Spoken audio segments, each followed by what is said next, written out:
Shalom saudaraku yang terkasih di dalam Tuhan. Selamat datang dan selamat berjumpa kembali di dalam pertemuan kita.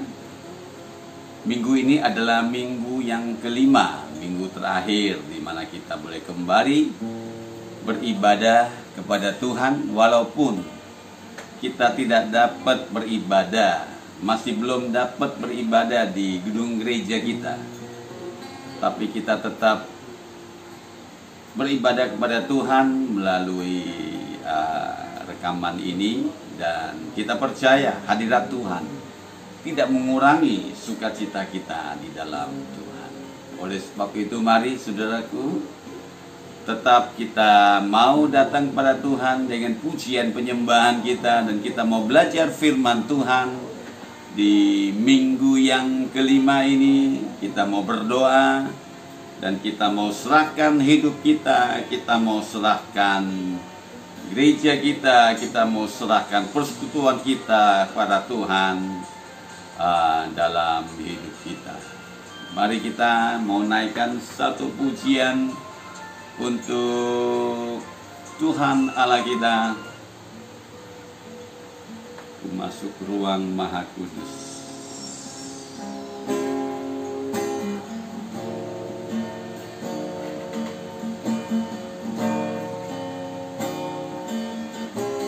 Masuk ruang Maha Kudus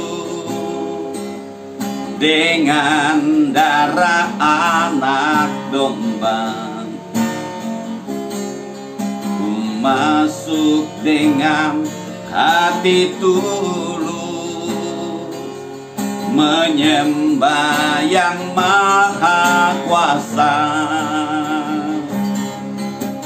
Masuk ruang Maha Kudus dengan darah anak domba. Masuk dengan hati tulus, menyembah yang maha kuasa. Menyembahmu,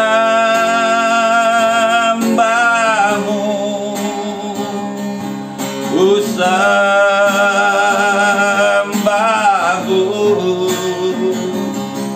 menyembahmu,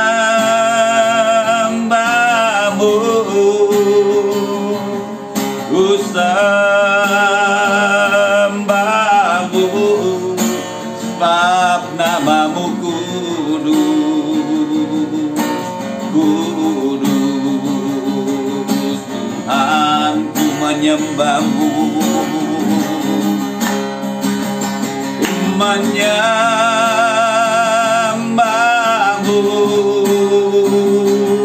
ku sembahmu, ku menyembahmu,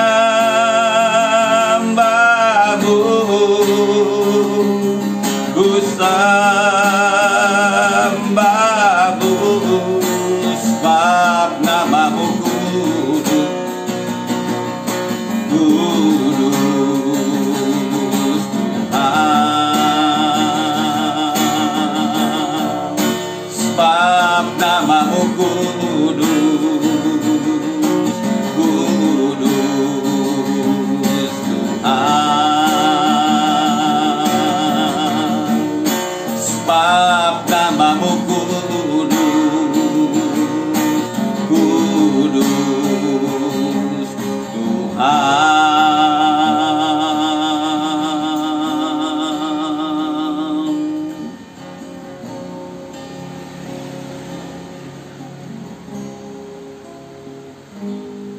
Terima kasih Tuhan atas selawatanmu, urapanmu, jamahanmu bagi kami. Pada pagi hari ini kami boleh kembali bersama-sama dalam hadirat-Mu. Kami boleh kembali bersama-sama memuji menyembah Engkau, dan kami boleh kembali bersama-sama belajar firman-Mu. Kiranya Engkau kembali berbicara bagi kami, berikan kami telinga seorang murid untuk kami boleh mendengar, merenungkan firman-Mu, melakukan firman-Mu, dan bahkan kami boleh menjadi firman-Mu yang hidup dalam hidup kami, supaya dunia boleh kembali mengenal Engkau dan kembali kepada Engkau. Terima kasih Tuhan. Berfirman Tuhan, kami mau mendengarkannya dan kami mau melakukannya dalam hidup kami. Dalam nama Tuhan Yesus, Tuhan Juru Selamat kami bersyukur, kami berdoa. Yang percaya katakan amin. Amin. Shalom saudaraku, sekali lagi kita mengucap syukur kepada Tuhan. Sepanjang minggu ini kita boleh melewati dengan baik semuanya. Walaupun keadaan sudah semakin kondusif, tapi kita belum bisa kembali beribadah di dalam gedung gereja kita di GPPK Palem. Tapi kita bersyukur kita boleh kembali bersama-sama dalam hadirat Tuhan, dalam pujian, penyembahan, di dalam pembelajaran firman Tuhan, di dalam kehidupan kita, tidak mengurangi sukacita kita di dalam Tuhan. Oleh sebab itu, saudaraku, saya mengajak kita kembali datang pada firman Tuhan di dalam Kisah para Rasul 1, masih tetap di dalam Kisah para Rasul 1 ayat 12 sampai ke ayat yang ke-14. Saya bacakan firman Tuhan, judulnya Rasul-Rasul Menanti-nanti, ayat 12. Maka kembalilah rasul-rasul itu ke Yerusalem dari bukit yang disebut Bukit Zaitun, yang hanya seperjalanan sabat jauhnya dari Yerusalem. Setelah mereka tiba di kota, naiklah mereka ke ruang atas tempat mereka menumpang. Mereka itu ialah Petrus dan Yohanes, Yakobus dan Andreas, Filipus dan Thomas, Bartolomeus dan Matius, Yakobus bin Alfeus, dan Simon orang Zelot, dan Yudas bin Yakobus. Ayat 14, mereka semua bertekun dengan sehati dalam doa, bersama-sama dengan beberapa perempuan serta Yesus, ibu Yesus, dan dengan saudara-saudara Yesus.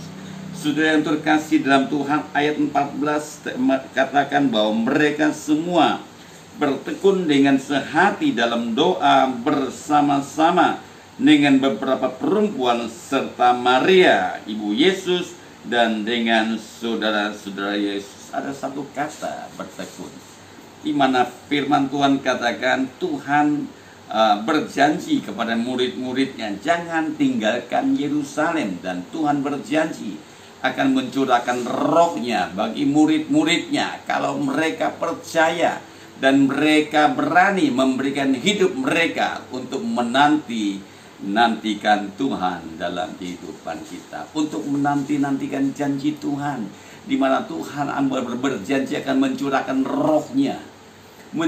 rohnya bagi semua orang percaya pada zaman itu. Oleh sebab itu firman Tuhan katakan, judulnya katakan Rasul Menanti-nantikan janji Bapa, di mana Yesus berjanji bahwa pada waktu dia naik ke surga, dia berjanji akan mencurahkan Roh Kudus-Nya bagi orang-orang yang percaya kepada dia. Mari saya bacakan di dalam Kisah para Rasul 2, apa yang terjadi pada waktu mereka sedang menantikan janji Tuhan. Kisah para Rasul 2, yaitu di hari Pentakosta.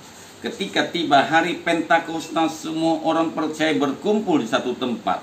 Tiba-tiba turunlah dari langit suatu bunyi seperti tiupan angin keras yang memenuhi seluruh rumah di mana mereka duduk. Dan tampaklah kepada mereka lidah-lidah seperti nyala api yang bertebaran dan hinggap pada mereka masing-masing. Maka penuhlah mereka dengan Roh Kudus, lalu mereka mulai berkata-kata dalam bahasa-bahasa lain, seperti yang diberikan oleh Roh itu kepada mereka untuk mengatakannya. Waktu itu di Yerusalem diam orang-orang Yahudi yang saleh dari segala bangsa di bawah kolong langit. Ketika turun bunyi itu, berkerumunlah orang banyak, mereka bingung karena mereka masing-masing mendengar rasul-rasul itu berkata-kata dalam bahasa mereka sendiri. Mereka semua tercengang-cengang dan heran, lalu berkata, Bukankah mereka semua yang berkata-kata itu orang Galilea? Bagaimana mungkin kita masing-masing mendengar mereka berkata-kata dalam bahasa kita sendiri, yaitu bahasa yang kita pakai di negeri asal kita? Kita orang Partia, Media, Elam, penduduk Mesopotamia, Yehuda, Yudea dan Kapadokia, Pontus dan Asia, Frigia dan Pamfilia, Mesir dan daerah Libya yang berkaitan dengan Kirene, pendatang-pendatang dari Roma, baik orang Yahudi maupun penganut orang agama Yahudi, orang Kreta dan orang Arab. Kita mendengar mereka berkata-kata dalam bahasa kita sendiri tentang perbuatan-perbuatan besar yang dilakukan Allah. Mereka semua tercengang-cengang dan sangat termangu-mangu sambil berkata seorang kepada yang lain, apakah artinya ini? Tetapi orang lain mengindir mereka sedang mabuk oleh anggur manis. Saudaraku yang terkasih, apa yang terjadi pada waktu mereka sedang bertekun menantikan janji Bapa dalam kehidupan mereka pada zaman itu? Dan firman Tuhan katakan mereka semua dipenuhi oleh Roh Kudus. Apa sih fungsi Roh Kudus dalam kehidupan orang-orang percaya? Ya, apa yang Tuhan janjikan, yaitu Roh-Nya yang kudus akan dicurahkan bagi semua orang percaya. Tentunya ada pentingnya, ada fungsinya, ada sesuatu yang Tuhan mengerjakan melalui Roh Kudusnya kepada orang-orang percaya. Mari kita lihat di dalam Yohanes. Kita lihat di dalam Yohanes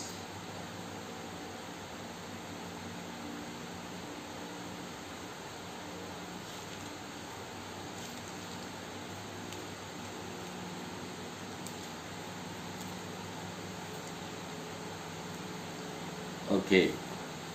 Kita lihat di dalam Yohanes 16 ayat 4b. Kita mulai baca. Pekerjaan penghibur. Roh Kudus adalah roh penghibur. Hal ini tidak kukatakan kepadamu dari semula, karena selama ini aku masih bersama-sama dengan kamu.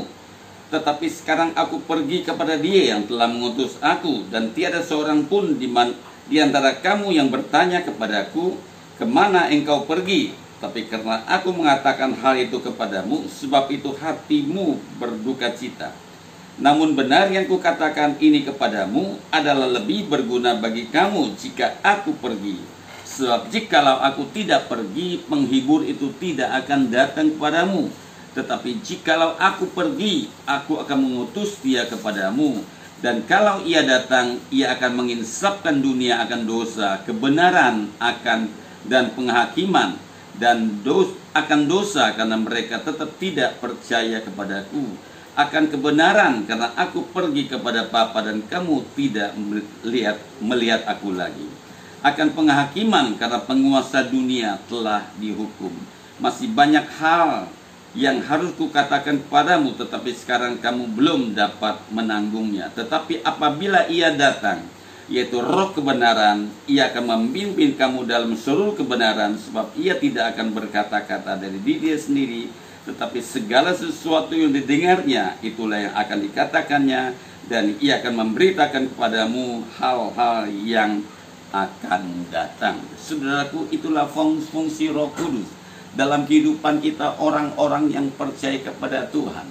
Firman Tuhan katakan Tuhan tidak meninggalkan kita sebagai yatim piatu. Dia akan menyertai kita selama-lamanya dalam kehidupan kita. Oleh sebab itu Dia mengutus Roh Kudusnya untuk memimpin kita, untuk membimbing kita, untuk mengajarkan kita, untuk menginsafkan kita, untuk menghibur kita, untuk menasihati kita, untuk menegur kita, untuk memperingatkan kepada kita orang-orang percaya supaya kita tidak melenceng ke kiri dan ke kanan, dan tetap kita fokus kepada Dia. Itu yang Tuhan mau, itu yang Tuhan mengajarkan kepada kita, orang-orang percaya.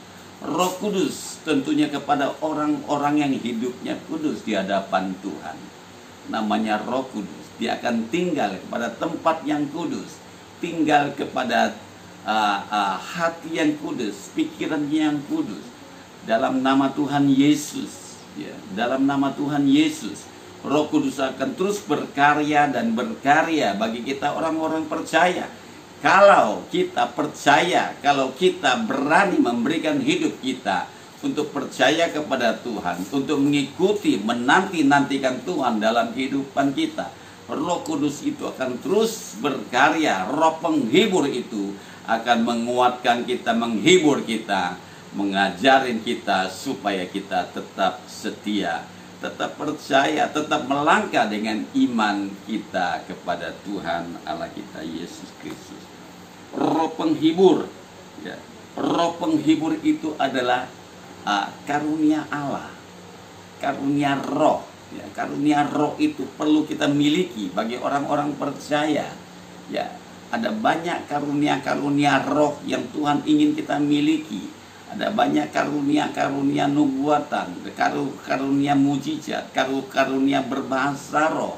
Ada banyak karunia-karunia yang lain, kekayaan-kekayaan ilahi yang lain.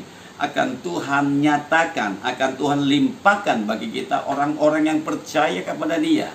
Fungsinya supaya kita semakin kuat, supaya kita boleh semakin sempurna, supaya kita boleh semakin serupa dengan Dia. Itu yang Tuhan mau. Itu yang Tuhan mau.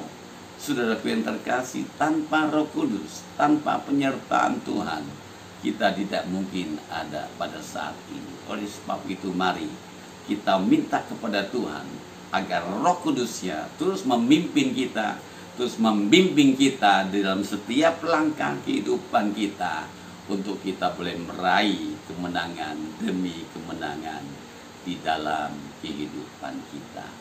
Memang dunia tidak mengerti tentang hal-hal surgawi. Oleh sebab itu mari kita anak-anak surga, anak-anak Tuhan, ahli warisnya Tuhan. Mari apa yang sudah Tuhan wariskan kepada kita untuk kita bagikan, untuk kita sampaikan, untuk kita beritakan, untuk kita saksikan pada dunia luar, agar mereka juga boleh mengenal Tuhan Allah kita sebagaimana kita yang sudah menjadi anak-anak Tuhan dalam kehidupan kita.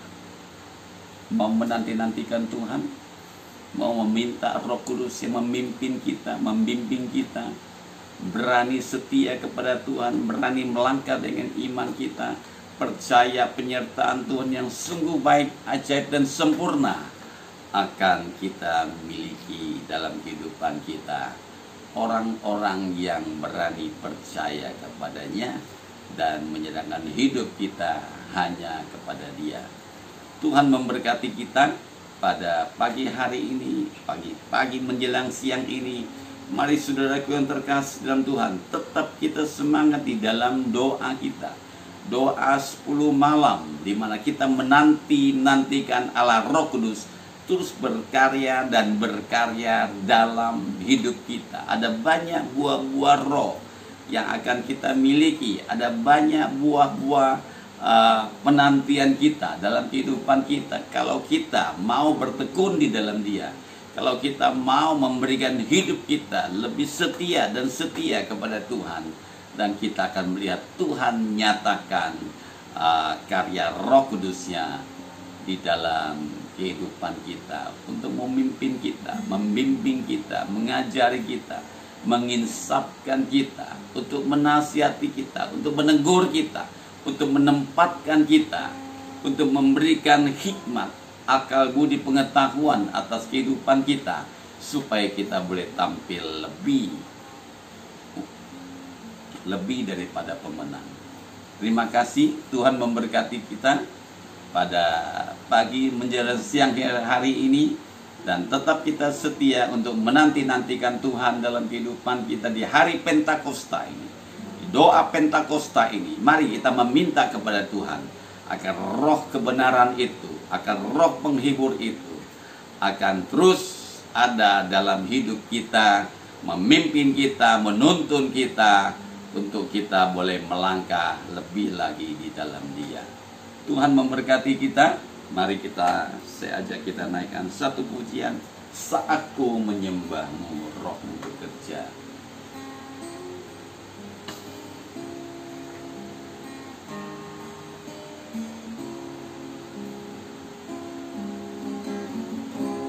saat ku menyembahmu,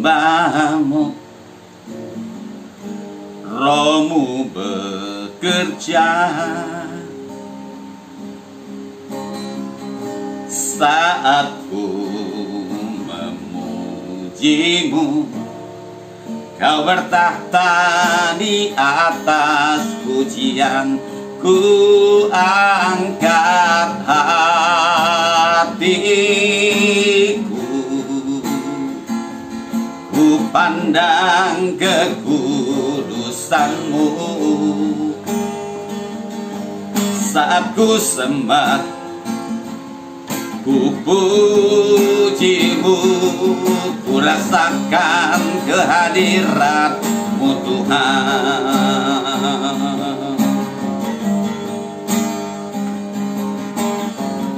Saat ku menyembah-Mu,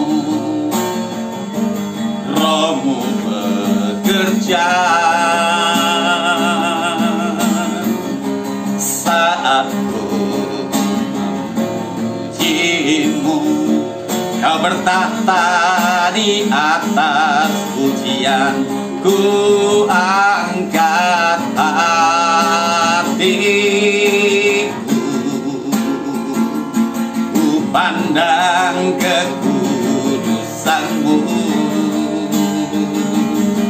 Saat ku sembah, ku puji-Mu, ku rasakan kehadirat-Mu Tuhan. Ku angkat hatiku, ku pandang kekudusan-Mu. Saat ku sembah, ku puji-Mu, ku rasakan kehadirat-Mu Tuhan. Ku angkat hatiku, ku pandang kekudusan-Mu. Saat ku sembah, ku puji-Mu, ku rasakan kehadirat-Mu Tuhan. Ku rasakan kehadirat-Mu Tuhan. Ku rasakan kehadirat-Mu Tuhan.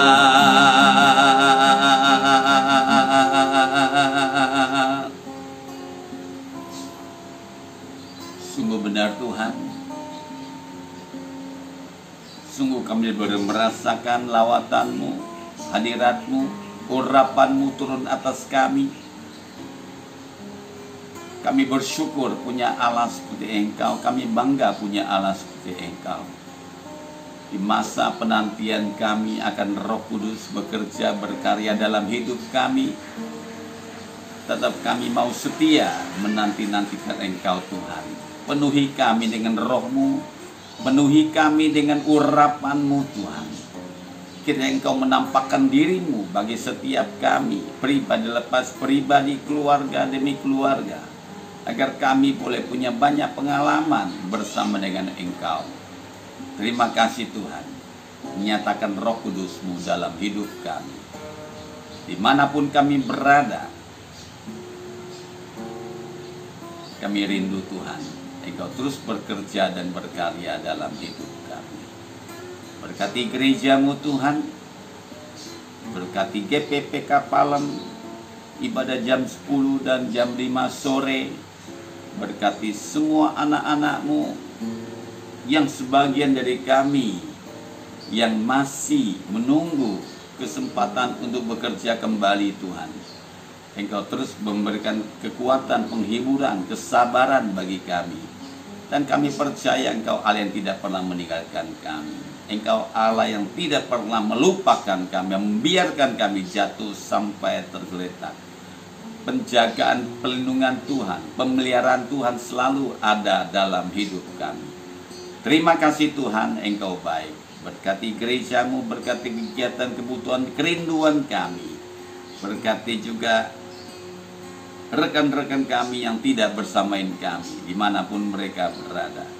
Berkati lingkungan kami, berkati kota, berkati bangsa kami, pemimpin-pemimpin bangsa kami. Kami mau ikutin instruksi pemerintah agar semuanya baik. Terima kasih Tuhan, Engkau pakai pemerintahan kami, Engkau memberkati mereka dan pakai mereka, berikan hikmat bagi mereka, supaya berikan roh yang takut akan Tuhan, supaya semuanya baik, khususnya bagi anak-anak-Mu yang ada di dalam pemerintahan. Engkau memberkati. Kami juga berdoa Tuhan untuk wabah virus corona ini Tuhan. Kiranya Tuhan Engkau melalui semuanya itu supaya cepat berlalu. Terima kasih Tuhan. Kami berdoa untuk dokter, suster, alat medis, rumah sakit, obat-obatan boleh menjadi sarana kesembuhan saudara-saudara kami yang sedang terjangkit dalam nama Yesus. Bagi mereka yang sudah kembali, Tuhan Engkau beri penghiburan, kekuatan dalam nama Yesus. Engkau pakai mereka yang sedang bertugas tetap semangat di dalam Engkau. Pakai mereka dalam nama Yesus. Kuasa bilur-Mu bekerja dalam nama Tuhan Yesus Kristus. Terima kasih Tuhan atas berkat-Mu bagi kami pada siang hari ini. Mari saudara yang terkasih,